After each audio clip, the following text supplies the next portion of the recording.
印尼海军最近要有大动作了，要引进航母了。作为一个东南亚国家，一个千岛之国，经济一般，军力一般，周边也没有什么威胁。那么我和观众朋友们有一个共同的疑问：印尼要航母干什么呢？最近几年，印尼一直在推进一件看似非常反常的事。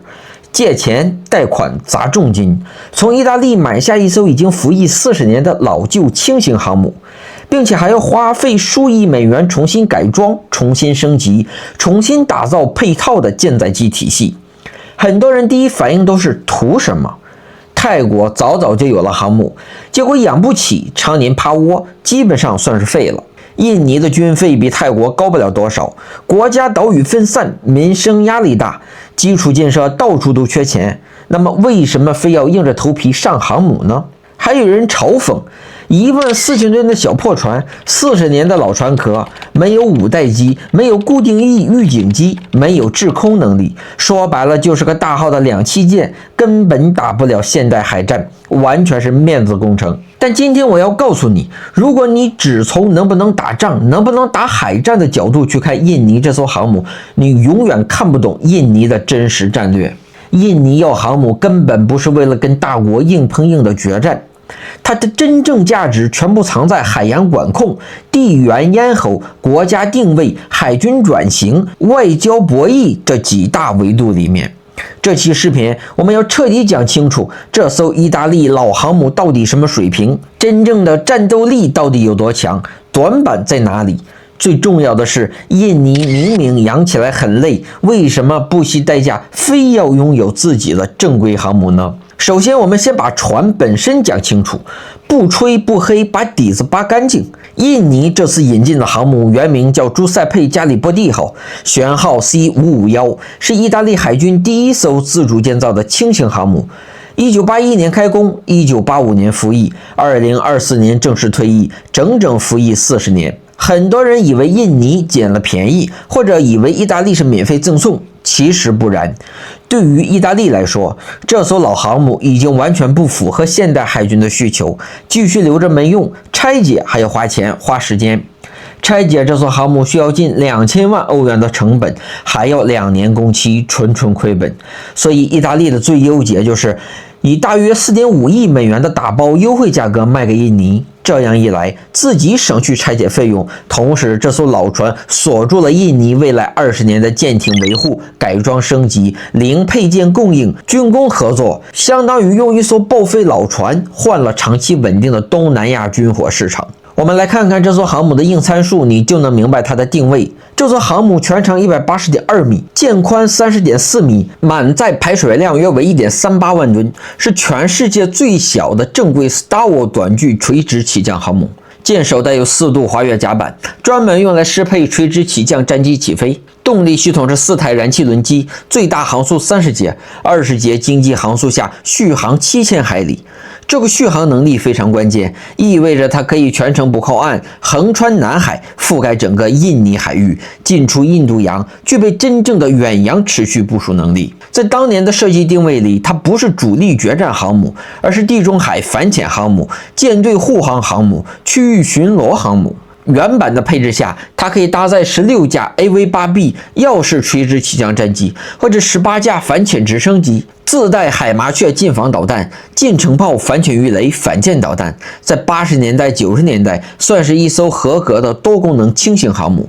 而且它有一个很多新船都比不了的优势，40年的服役生涯打满了西方近代所有的低烈度战争，索马里护航、科索沃行动、利比亚战争全部都参与过，远洋部署经验、编队协同经验、远海可靠性都是经过实战验证的。但时代变了，放到2025年之后的现代海战体系里，这艘老航母的原生短板非常致命。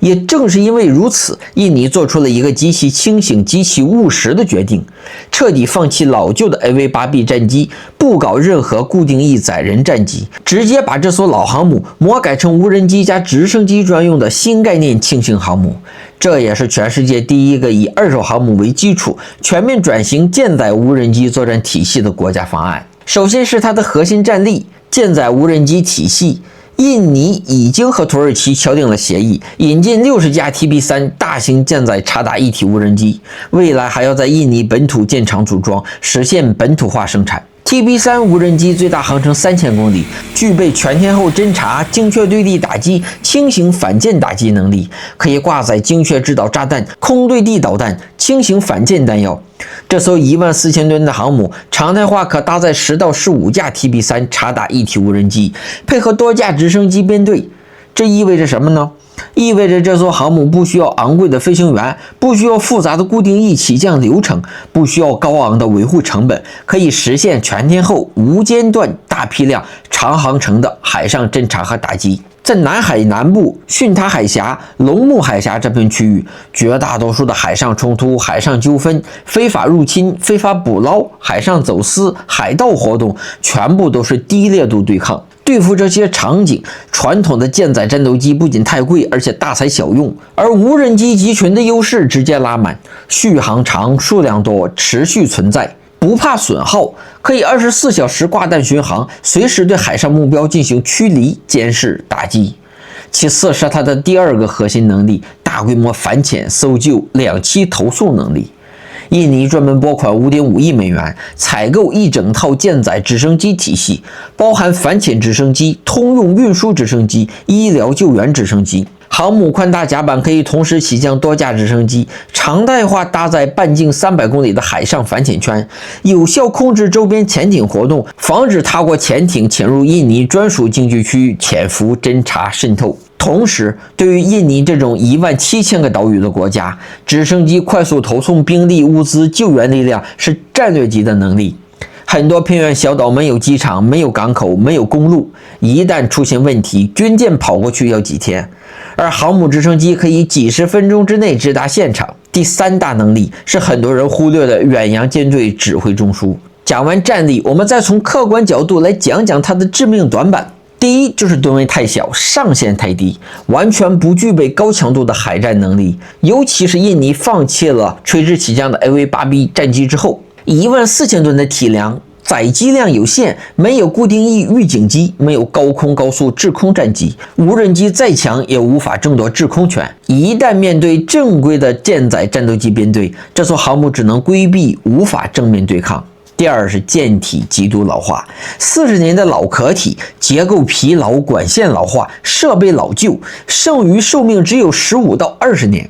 未来每一次大修、每一次升级都极度依赖欧洲供应商，后勤压力巨大，战时可持续性非常差。第三，制空能力彻底空白。AV-8B 全面老化停产 ，F-35B 价格天价，印尼根本养不起。所以这艘航母从根本上就放弃了高空制空、远洋决战能力。总结一句话，这不是一艘决战型的航母，这是一艘管控型的转型器航母。而这刚好完美契合了印尼的国家需求。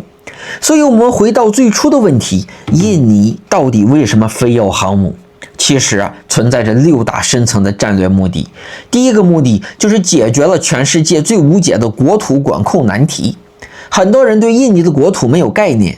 印尼拥有17000多个岛屿，东西横跨3个时区，领海加专属经济区高达1.08亿平方公里，海岸线长度极其夸张。它是全世界最破碎、最分散、最难管控的海洋国家。过去印尼海军全部都是小船小艇、轻护巡逻艇，航程短，自持力差，覆盖范围小，导致的结果就是广阔的海域常年管控真空，外国渔船非法越界，海上走私泛滥，海盗活动频繁，周边的国家海上渗透防不胜防。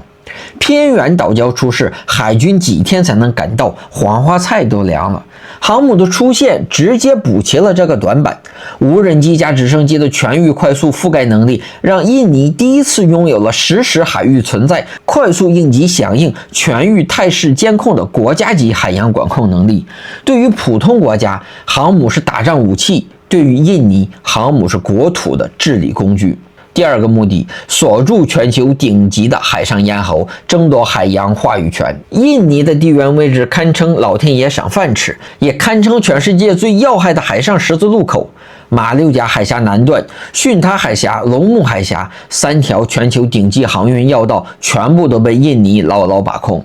全球1/3的国际贸易船只，东亚绝大部分能源进口、大宗商品海运全部都要从印尼家门口过。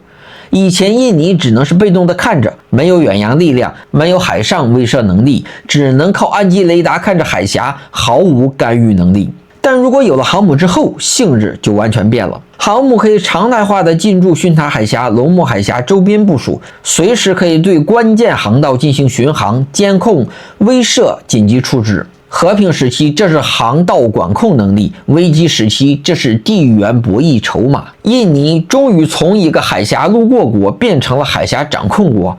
第3个目的，国家级的防灾救灾刚需，打造海上机动救援大本营。很多人忽略了印尼的地理宿命，它是全球自然灾害最密集的国家，火山、地震、海啸、洪水、山体滑坡年年轮番上演。2004年的印度洋海啸，2018年的帕鲁海啸，都造成了数十万的民众受灾。一旦发生重大灾害，岛屿之间的陆路断绝，港口损毁，道路瘫痪，唯一的救援通道就是海上和空中。而航母就是天然的海上移动救援基地、移动医院、移动物资枢纽。宽大的甲板可以同时起降大量的救援直升机，舱内巨大舱室可以安置灾民、存放物资、开设医疗点。这也是印尼政府对外宣传、对内说服民众的核心理由。航母不是为了穷兵黩武，是为了救灾救民、守护岛屿安全。这个用途直接抹平了国内大量的反对声音，给航母计划提供了绝对的民意合法性。第4个目的，倒逼海军全面转型，培养航母体系人才，为未来的蓝水海军铺路。印尼的国防规划非常长远，它的目标从来不是当个东南亚的普通国家，而是打造一支标准化、体系化、远洋化的蓝水海军。印尼规划未来拥有274艘主力舰艇、12艘先进潜艇、多支现代化的战机中队，彻底摆脱近岸防御。但航母体系是所有远洋海军的最高门槛，航母操作、编队协同、远洋部署、航空保障、指挥调度，全部都是全新的技术、全新的经验、全新的人才体系。直接买新航母太贵，风险太大，技术消化不了。买一艘便宜二手老航母，低成本练兵，低成本摸索，低成本搭建完整航母运作体系，是性价比最高的战略练兵。这艘老航母就算未来退役，它培养出来的整套人才、整套流程、整套体系也会完整的保留下来，为印尼未来自研自建自造新航母打下基础。这叫用一艘老船换一套海军的未来体系。第5个目的，稳坐东南亚海上第1强国，重塑东盟军力格局。东南亚之前唯一有航母的国家是泰国，但泰国航母吨位更小，经费不足，常年趴窝，基本丧失了实战部署能力，属于象征性航母。一旦印尼这艘航母改装完成，正式入列，印尼将成为东南亚唯一常态化拥有航母编队、拥有远洋航空投送能力、拥有海上编队指挥能力的国家。越南没有航母，马来西亚没有，新加坡没有，菲律宾没有，印尼直接在海军层级上拉开代差。在东盟内部，海上安全合作、联合军演、海域争端、区域规则制定，印尼的话语权会直接登顶。第6个目的，支撑独立的自主外交，摆脱选边站队的困境。印尼一直坚持不结盟、独立自主外交，不想依附任何大国。但国际外交的本质永远是实力说话，没有远洋军力，你的独立自主就是空话，关键时刻只能被动妥协。有了航母之后，印尼的国际地位、军事话语权、地域博弈筹码直接升级。